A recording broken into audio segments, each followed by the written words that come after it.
Ngayon mga kachinggu, bali yan nga, katatapos ko lang maglinis ng rep. Bali, hindi ko nga pala na-videoan yung paglinis ko kanina. Mini rep lang siya kasi kaya madali lang siya linisin. Bali yan. Yung mga karne hindi ko na tinanggal kasi masyadong frozen. Bali, aayusin ko na pala yung mga pinamili nilang mga fruits and vegetable. 1, 2, 3, charan! Ayan na. Bali yan lang kasi mga kasi dyan, mga fruits lang, tapos mga vegetable. Tapos sa taas, konting mga karne, yan. Bali, yan nila yung mga stocks na papakain natin ngayon.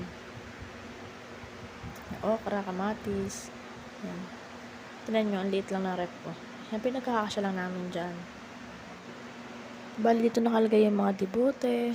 Yan, yung mga saging, sibuyas, patis toyo, mantika, yan, harina, mga itlog, mga soup, mga tinapay. Dyan namin nilalagay para hindi siya, alam nyo na, kainin ng mga insekto.